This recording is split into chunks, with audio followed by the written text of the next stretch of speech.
I talked to a inventory supply specialist.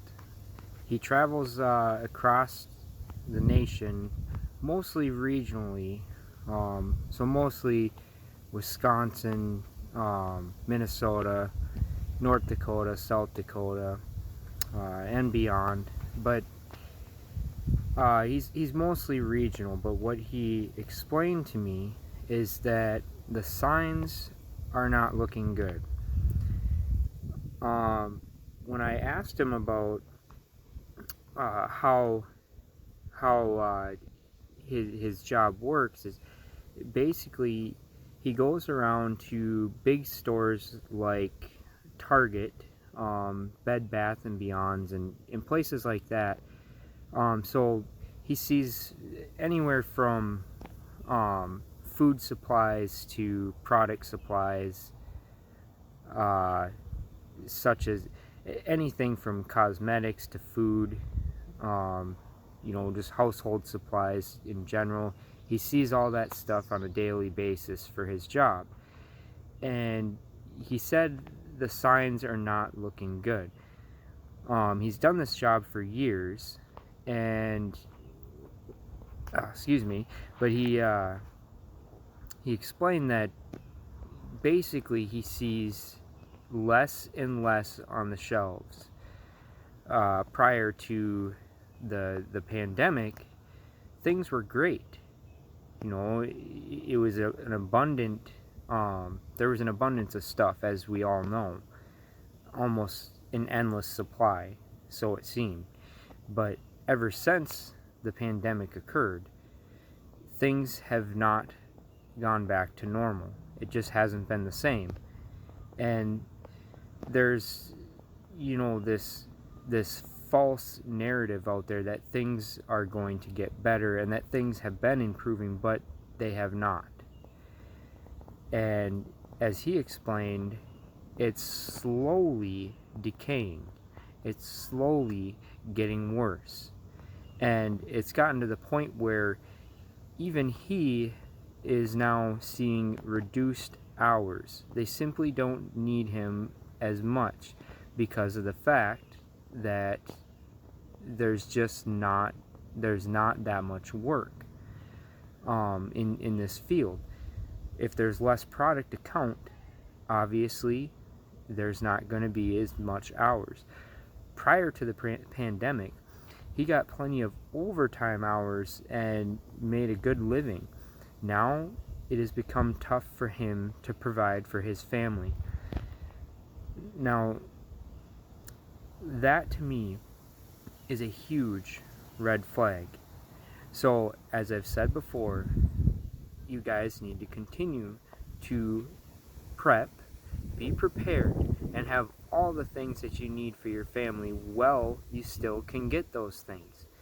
Because if this trend continues, which I believe it will, strongly I believe that, guys, based on the things that I've seen and the things that I know, it's not going to get better.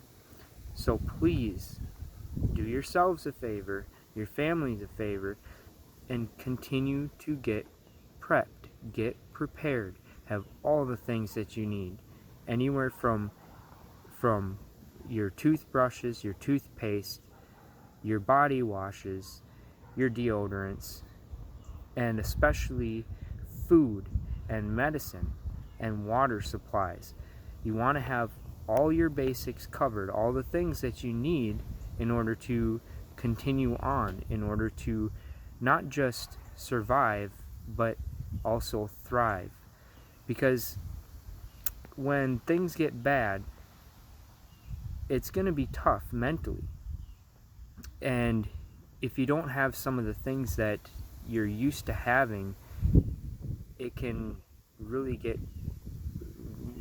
get harder on your already stressed out state of living. So what I suggest is make sure you get some of the things that you're really accustomed to and you can't see yourself without. Now, I understand that it is financially burdensome to try to cover all those grounds, but that's why you just do what you can while you can, because if you don't do anything, then you're gonna find yourself in a worse predicament. Okay, guys. Now there are ways that you can take care of some of those things by simply cutting out things that you don't need. Maybe you pay for cable TV and you don't really need it, guys. Okay, maybe you pay for a super high-speed internet, but you could save $40 a month by reducing your speed, because you really don't need all that speed.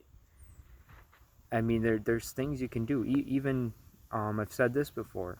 You know, if you can spend $5 a day on coffee, on high-end coffee, you could cut that out or reduce how many times a week you get that high-end coffee, and you'd be able to put more towards preparing for the things that are coming.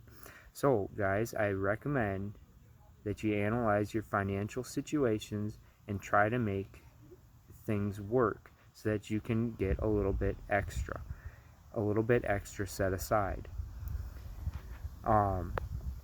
Anyhow, guys, I just want to see, you know, part of why I make these videos is to try to help others prepare as I prepare, because I know how it feels, you know, to have 6 kids. I have 6 kids, and there was a time where I had a hard time feeding my children. I've talked about it before, and I changed career fields in order to make sure my family was well provided for, and they now are. But I was at a point one time where I didn't have much. I didn't have much money, and I was on different state aid and federal aided programs, and I made the decision to, you know, step out on a limb and take a different career path. And that's what I did, and I went into the trucking industry. I got my CDL, and that was, you know, it was tough at first to go through all that, to go through the road tests and all that kind of stuff. I told myself I didn't want to ever go through a road test again. I remember from when I was a teenager. Oh, thank goodness. I'm so glad I'm done with that. I never want to have to do a road test and written test, all that stuff ever again. I was happy. I had my license. I was done.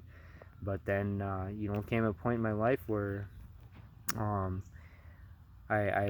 was looking at the job industry, and I saw that, you know, that there was a need for truckers, and this was, you know, over 5 years ago, and I made that decision, you know, to go into trucking. It sounded right for me. It's not right, you know, for everybody, but my point is here is sometimes you got to step out on a limb, and you got to explore a different career path to make sure that your family is prepared, your family is covered and cared for. And you know, that's what I did when I went into the trucking industry. I ended up having to go do, you know, a written test and road test, which I had said I never wanted to do again, but I did it. I didn't like having to do it, but I did it. And then I applied at a couple places and got a job. Got a job real quick, actually, and it really more than doubled my income, guys.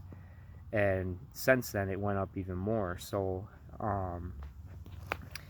you know, I've seen in fact, just recently I got a substantial raise, and I'm talking more than a 15% raise.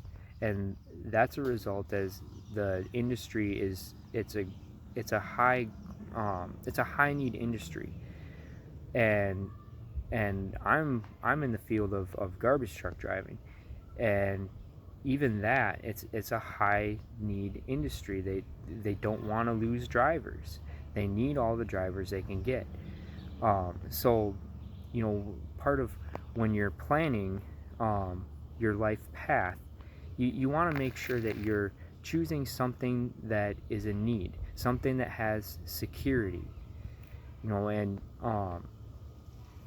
if you do that, you'll give yourself some more security, and that's important. You don't want to find yourself in 2 years being cut from a job because there's no more need for it. There's no more demand for it. So if you're planning on trying to have a lifelong type of a job, type of a career, then really look at the need and, you know, is it something that's going to last? You have to really analyze those kind of things. Don't just take the first job that you see because, oh, it's paying $25 an hour.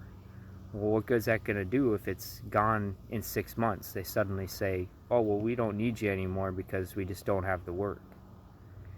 Then you're right back where you started. Anyways, guys, that's what I got for you today. And I hope you guys have a wonderful and blessed Sunday. And if you guys could, like and share and subscribe this. I don't ask that very often, but every once in a while I want to give that reminder. It helps, you know, it helps get these messages out there, and I feel that they're important. You know, maybe it only kind of helped you, but maybe it'll hit home with somebody else, like totally hit home with somebody else. And that's part of, you know, spreading good messages and helping our fellow mankind out there, because we're all in this together, guys, and we know that. So with that, guys, I hope you will, you know, even making a comment, you know, it helps the algorithms. It helps kind of, you know, push the video out there more. It's kind of how YouTube works. So yeah, guys, I hope you have a good day, and I might be on later today. I had another video I wanted to get out there, but we'll see. We'll see how things are going today. I don't know if the wifey's got anything planned or whatnot. Anyways, Undercover Prepper out.